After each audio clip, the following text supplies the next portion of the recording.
In today's video, I want to give you guys a heads up on a newly revealed PlayStation 4 open world RPG. We'll talk all about that. Also, Monkey King Hero is back, is coming to the West for PlayStation 4 on October 17th. That is being published by the fine folk over at THQ Nordic. And speaking of THQ Nordic, they've got their Gamescom lineup listed, and their Gamescom is looking pretty incredible with new game releases, and we're gonna have a lot of cosplay shown off as well, and some of the cosplay is gonna be rather interesting. We'll talk that at the end of this video, but first up, I want to talk the newly announced King's Bounty 2. It's been announced for a 2020 release, and King's Bounty has been focused more on its strategy elements. However, with King's Bounty 2, a lot of new elements are going to be introduced, specifically a lot of open world and RPG mechanics. The reveal trailer has been posted, and the game itself is set in the vast realms of Antara. A great danger has arisen. A mysterious blight has descended upon its furthest reaches, corrupting the land and all who live there. Refugees from the affected regions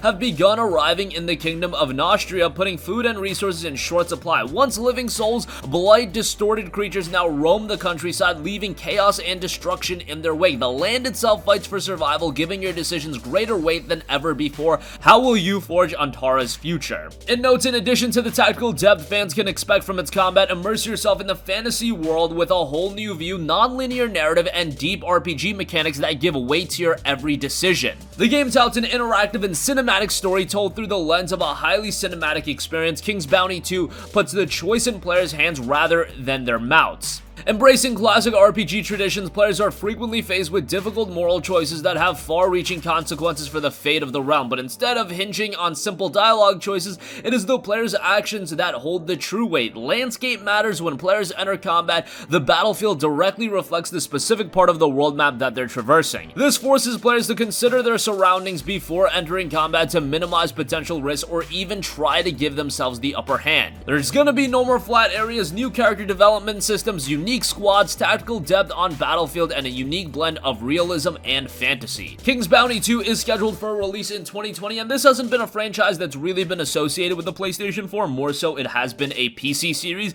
It's developed by 1C Entertainment, and again, they've worked on a lot of PC-focused experiences, but it'll be interesting to see how this one turns out. A lot of potential based on the visuals, based on the presentation. You do have to enjoy that tactics-based gameplay to get the most out of this one. Yes, it does have a lot of open world and RPG mechanics, but that tactics foundation is still going to be intact, and that is going to be the fundamental structure of the game, so just bear that in mind as King's Bounty 2 is dropping in 2020. Moving on from that, THQ Nordic has been one of my favorite publishers in recent memory, not necessarily because they put out amazing game after amazing game, but because they have this vast array and variety in what games they put out, and it recently announced that they will be releasing Monkey King Hero is Back, produced in association with Sony Interactive Entertainment and Oasis Games, for PlayStation 4 on October 17th in North America and Europe. THQ Nordic that the standard physical and digital editions will be released at $39.99, as well as the digital Hero edition for $64.99, with pre-orders kicking off today. Here is an overview of the game directly from THQ Nordic. The game is based on the thrilling Chinese action fantasy movie Monkey King Hero is Back that was released in theaters in 2015 and tells the story of a young boy named Luer and his adventures with the Monkey King, Sun Wukong, who was released after being imprisoned for 500 years. Known by movie fans worldwide as one of the premier examples of Chinese animation, the movie went on to set a box office record for animated movies in China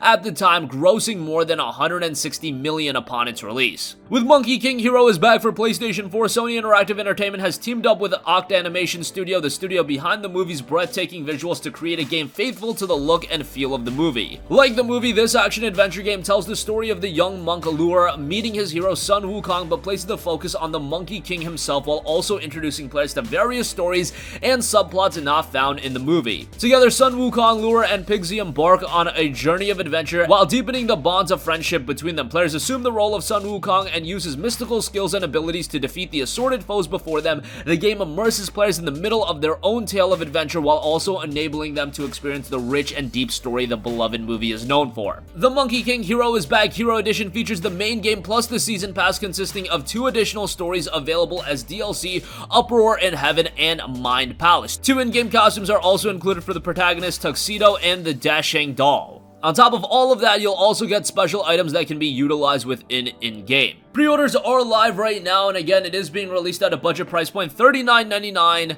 on PlayStation 4. Kind of a bummer because it is also being released on PC, and for whatever reason, the PC version is a little bit cheaper at $34.99, but hey, it is what it is. The game itself looks pretty compelling, and it is due out on October 17th. Okay, that is coming from THQ Nordic. THQ Nordic has an absolutely absurd amount of games in development right now, and we're going to be seeing a lot from them with Gamescom, as that is running from August 20th to the 24th in Cologne, Germany. They have put out their official schedule, and they are showing off a lot of stuff. Let's go through the full schedule, and the time zone is going to vary, so I'm just going to go it in chronological order. The THQ Nordic morning show is going to kick things off. Then we've got gameplay of Get Serious. Monkey King Hero is back, is going to be shown off. Booth tour, a BFG Unlock special, an unannounced title with special guests, so who knows what that's going to be. Destroy All Humans cosplay is going to be there. A Piranha Beckon special, that is with Piranha Bytes, so that's pretty cool. We're going to see some SpongeBob SquarePants Battle for Bikini Bottom Rehydrated gameplay, another unannounced title, THQ Nordic's first grand strategy game,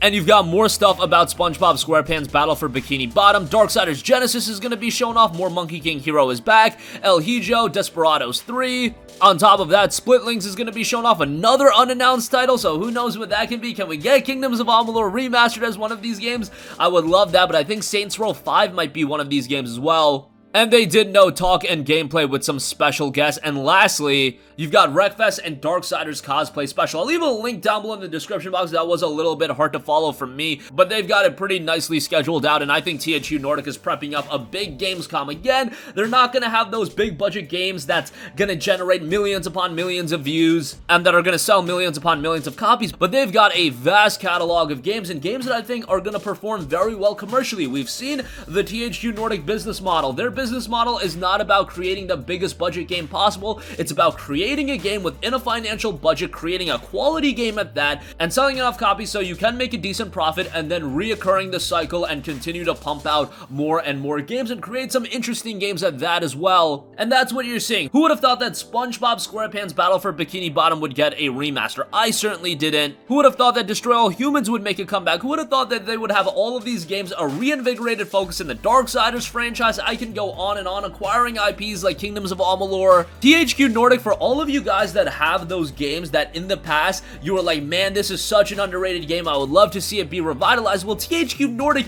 is really living that out for a lot of people. I remember prior to SpongeBob Battle for Bikini Bottom Rehydrated announced, there were people out there, few mind you, but there were people out there that would be like, hey, it would be cool if I could revisit that game, and then THQ Nordic made that a reality. And I'm not saying they're going to do that for every game imaginable, and they're going to reinvigorate every IP known to man. However, I am saying that they are putting out a lot of unique games, a lot of compelling titles, and not every game has to be a big budget AAA open world RPG, although they do kind of have that as well in Biomutant. They have a well-versed portfolio of a lot of upcoming games, and by the way, I don't think I even mentioned, but Biomutant is going to be a part of their Gamescom lineup as well, so that's exciting. You've got games like Biomutant, you've got SpongeBob, you got Destroy All Humans, you've got a bunch of unannounced titles. They are compiling a roster of just about something for everyone. You've got that big budget AAA open world RPG, you've got quirky remakes and remasters, and then you've got games that haven't been even announced yet, one of them being a grand strategy game, which is completely different than all of the aforementioned games on top of that. Just a lot of variety, and I can definitely be happy about that. Hopefully with more and more releases, the quality continues to ramp up, but honestly, all things considered, the quality has been rather good, and with a game like Biomutant, it's being done by Experiment 101, a studio that's composed